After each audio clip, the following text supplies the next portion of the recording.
Halo pagi, balik lagi kita bahas tentang NPD secara lebih detail. Meskipun nggak semuanya, tapi aku akan informasikan sedikit tentang apa sih NPD itu, terus ciri-ciri menjadi orang tua NPD, dampaknya kepada anak, dan mengapa menjadi orang tua NPD. Oke, NPD adalah Narcissistic Personality Disorder, atau lebih sederhananya adalah gangguan kepribadian yang terjadi dalam diri seseorang. Secara psikologis, orang tersebut mempunyai rasa yang terlalu tinggi, kepedean gitu ya. Kebutuhannya buat dihargai itu levelnya tinggi, terus empatinya rendah, jadi nggak balance gitu. Tapi dia tidak mau menghargai orang lain. Mungkin bukan nggak mau ya, tapi sedikit sedikit dia menghargai orang lain dan sedikit empati gitu. Oke, ciri orang-orang tua NPD. Pertama, orang tua NPD selalu mengharapkan anaknya untuk bercermin pada dirinya. Misalnya nih, ayahnya atau mamanya atau ibunya gitu ya, ayah atau ibunya itu sukses, si anak harus ngeliat nih, mamamu nih begini gitu, kata ayahmu begini gitu. Dari situ nanti muncul tekanan untuk menjadikan si anak sebuah objek perfeksionis. Kamu juga harus seperti ini gitu. Bagus, gak apa-apa gitu, cuman caranya yang gak tepat ya, caranya yang kurang bijaksana. Kemudian kalau sudah begitu, pasti langsung memanipulasi anak, bahkan secara emosional udah pasti, karena biasanya NPD itu tidak mempunyai empati yang baik. Ada gangguan empati juga gitu kan, karena masuk dalam sebuah personality, ruang lingkup personality itu kan luas ya.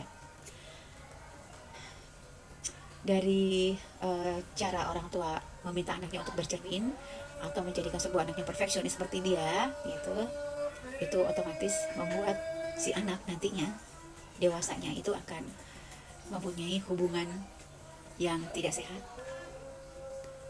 Hubungannya tidak sehatnya apa? Dia bisa berada juga di jalur NPD seperti orang tuanya. Terus yang kedua, si anak merasa perasaannya diabaikan karena pendapatnya sulit didengar. Ya, sulit didengar, sulit dihargai gitu. Terus ngerasa serba salah. Mau begini salah, mau begitu salah. Nggak pernah benar. Ya, tadi kata orang tuanya tuh nggak pernah benar. Yang terakhir adalah gampang cemas. Terus depresi karena dia mengembangkan sifat perfeksionis yang ditekankan sama orang tua tersebut. Nah, kita juga perlu tahu nih, kenapa orang tua bisa menjadi NPD. Kita tarik lagi garis ke belakang nih ya, background orang tua ini gimana nih. Ada dua. Pertama adalah kalau dia sudah punya orang tua yang NPD juga, fix, checklist gitu ya. Meskipun nggak semua, tapi checklist gitu.